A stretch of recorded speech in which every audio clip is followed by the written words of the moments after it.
चार बड़ी अपडेट यार, फिर से नया बैटिंग कोच लगा दिया गया है, कोई पाकिस्तानी नहीं, बाहर से फिर पिक कर लिया है। क्या इसके पास कोई इंटरनेशनल मैच का एक्सपीरियंस है या फिर माइक हैसन की तरह ये भी छड़ा है कि कोई भी इसने इंटरनेशनल मैच नहीं खेला? इसके हवाले से बताऊंगा। और क्यों पाकिस्तानियों को इतनी तरजीह नहीं दी जाती, जैसे यूनुस खान है, बड़े बड़े और नाम है, इसके पीछे क्या रीजन है? इन सवालों के जवाब मैं इसी वीडियो में आप लोगों के सामने रखूंगा। दूसरी अपडेट के बारे में बताऊंगा, शहनशाह अफरीदी कभी पाकिस्तान आ रहे हैं, कभी श्रीलंका खेल रहे हैं, कभी पाकिस्तान आ रहे हैं, कभी श्रीलंका खेल रहे हैं, ऐसे इसने सिस्टम बनाया हुआ है। बड़ी बड़ी खबरें आ रही हैं शहनशाह अफरीदी के हवाले से, कभी छोड़ रहे हैं, कभी फिर ज्वाइन कर रहे हैं। क्या इसने ड्रामा लगाया हुआ है, उसके बारे में मैं बताऊंगा आपको।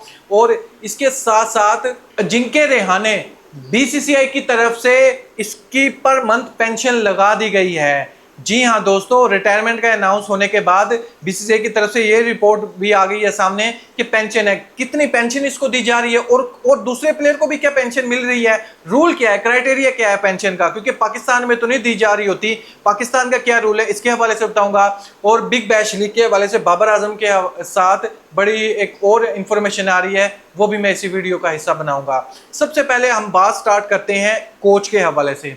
दोस्तों, ये जो कोच लगाया गया है, इसके पास कोई भी इंटरनेशनल एक्सपीरियंस नहीं है, लेकिन पाकिस्तान क्रिकेट बोर्ड के पास ऐसी कौन सी मजबूरी है, वो पाकिस्तानियों को नहीं पिक कर रहा। जैसे यूनुस खान है, वो बोल बोल के थक गया है कि मुझे मौका दिया जाए लेकिन फुल कंट्रोल के साथ। उसको नहीं पिक करते, लेकिन ओवरसीज प्लेयर को पिक कर लेते हैं। ओवरसीज प्लेयर को दोस्तों, इसका सवाल का जवाब आसान है, दबाना भी आसान है। यानी ओवरसीज प्लेयर को इतना पता नहीं होता कि कौन क्या कर रहा है, किसका क्या अमल दखल है, वो समझ तक उसको पहले ही हटा दिया जाता है। यानी किसी भी ओवरसीज प्लेयर को कंटिन्यू किया जाता है, एक उसको समझने के लिए एक साल तो लग ही जाता है, लेकिन उससे पहले उसको हटा दिया जाता है। ये सबसे बड़ी रीजन है, क्योंकि जो भी कोई पाकिस्तानी होगा उसको ये तो पता होगा सिस्टम में कौन टांग अड़ा रहा है, मैं उसकी टांग पहले तोड़ूं फिर मैं आगे बढ़ूं। लेकिन इस वजह से पाकिस्तानी किसी भी कोच को सिलेक्ट नहीं किया जाता। इसके पास कौन सा एक्सपीरियंस है यार, इसने सिर्फ और सिर्फ फर्स्ट क्लास के मैचेस खेले हुए हैं, कोई इसके पास इंटरनेशनल एक्सपीरियंस नहीं है, फिर भी इसको पिक कर लिया। इसके स्टैट आप लोगों के सामने हैं, ये देखकर आप फैसला कर सकते हैं। T20 में देखें, और तीनों फॉर्मेट का ये बैटिंग कोच लगा दिया है, ना कि एक फॉर्मेट का, तीनों फॉर्मेट का ये बैटिंग कोच होगा।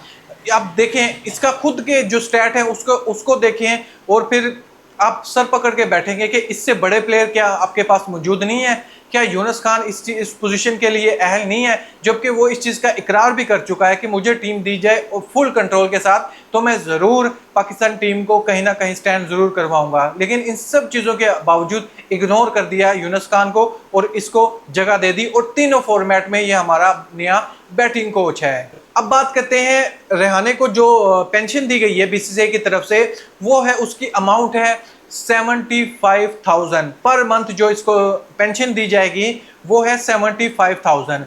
लेकिन दोस्तों, जो इससे पहले रिटायरमेंट जिसने ली है अश्विन ने, उसके पास पेंशन नहीं है, लेकिन अजिंक्य रेहाने को पेंशन दे दी गई है। इसके पीछे क्या लॉजिक है, अभी तक क्यों नहीं बताया गया कि अश्विन को पेंशन नहीं दी जा रही, उसके पीछे क्या रीजन है, लेकिन इसको जरूर दे दी गई है। एक क्राइटेरिया होता है बीसीसीआई का जो इन्होंने बनाया हुआ है कि 25 फर्स्ट क्लास मैचेस जरूर खेले हो, टेस्ट मैच जिसमें इंटरनेशनल मैच भी काउंट होते हैं।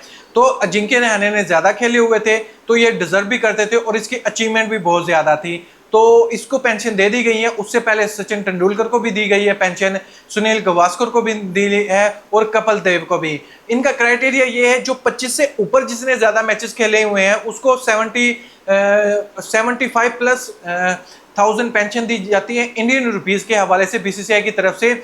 और इससे कम जो होते हैं उनको दी जाती है 50,000, और उससे कम जिसने मैचेस खेले होते हैं। डोमेस्टिक क्रिकेट में कोई रिटायरमेंट ले लेता है, क्योंकि बहुत से लोगों को इंटरनेशनल खेलने का मौका नहीं मिलता, तो उनको फिर और पेंशन दी जाती है, लेकिन उनको और पेंशन कम करके दी जाती है। क्राइटेरिया बीसीसीआई ने बनाया हुआ है। लेकिन पाकिस्तान में सुनने में ये आ रहा है कि ऐसा होता है कि कोई भी प्लेयर अगर उसने रिटायरमेंट का ऐलान कर दिया है, 60 साल बाद उसकी पेंशन स्टार्ट होगी। चाहे आज आप रिटायरमेंट का अनाउंस करो, लेकिन एज आपकी 60 साल नहीं है तो आपको पेंशन नहीं दी जाएगी। इसी वजह से मैं साबका क्रिकेटर का एक स्टेटमेंट सुना था, आई थिंक शाहिद अफरीदी का था वो, कि अब इंसान 60 साल की एज तक वो इंतज़ार करे अपने चंद हज़ार रुपए की खातिर कि मुझे पेंशन दी जाएगी। अगर कोई प्लेयर 40 साल में रिटायरमेंट ले रहा है, 41-42 साल में, कोई 38 साल में ले लेता है, तो वो उसको अब इंतज़ार करना पड़ेगा 60 साल का। अल्लाह ना करे उससे पहले उसकी डेथ होगी तो उसको उसकी पेंशन भी गई। ये पाकिस्तान क्रिकेट बोर्ड का कानून सही नहीं है।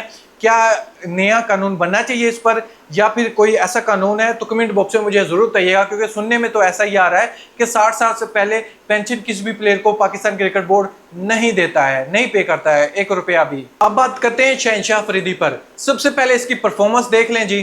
परफॉर्मेंस ये है कि 22 ओवर करवाता है, 22 ओवर में 224 से ज़्यादा ये रन खा जाता है, 10 की इकोनॉमी से ये रन खाता है, 6 मैच खेलता है, सिर्फ 7 विकेट्स होती हैं इसके पास।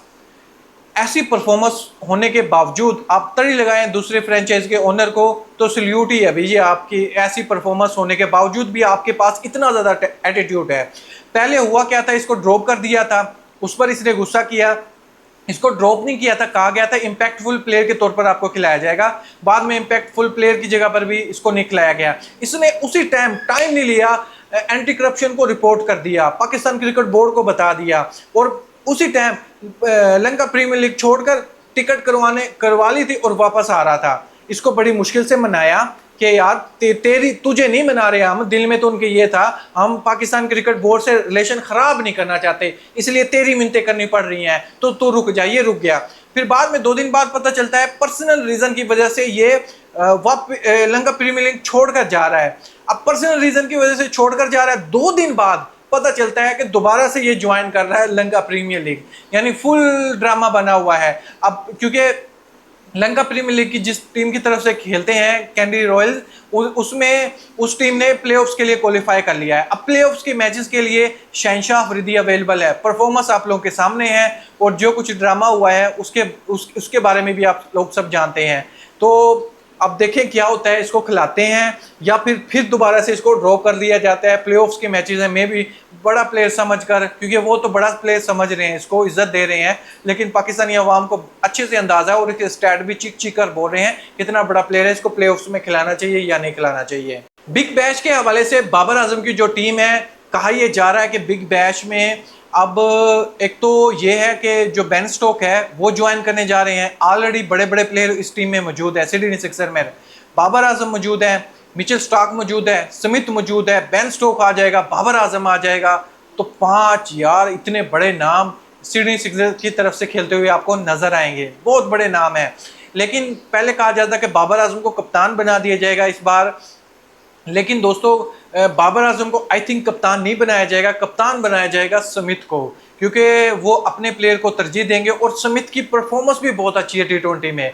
अब वो पहले जैसा वो प्लेयर नहीं रहा, अब वो फॉर्मेट को देखकर चेंज कर लिया अपने आप को। भाई वो 46 बॉल्स पे सेंचुरी मार रहा है, कभी वो 50 बॉल पर सेंचुरी मार रहा है। स्मिथ T20 में 200 प्लस के स्ट्राइक रेट से वो बैटिंग कर रहा होता है। PSL में भी आप इस चीज़ को देख चुके हैं, बिग बैश लीग में भी देख चुके हैं, काउंटी क्रिकेट में जहां भी वो जा रहा है वहां पर अच्छी परफॉर्मेंस दे रहा है। तो कप्तान उसको बनाया जाएगा, और ये कहने का मतलब है कि जो सिडनी सिक्सर्स की इस बार टीम होगी बहुत तगड़ी टीम होगी, देखने वाला होगा ये सीज़न। लास्ट में मैं आपको ओपिनियन जानना चाहता हूँ, ये बताइएगा कि पाकिस्तान में जो प्लेयर्स की पेंशन के हवाले से जो रूल है, इसके बारे में आपका क्या ओपिनियन है, कमेंट बॉक्स में मुझे इसके रिलेटेड ज़रूर बताइएगा। और प्लेऑफ्स में शहनशाह अफरीदी को खिलाना चाहिए या फिर ड्रॉ भी कर देना चाहिए।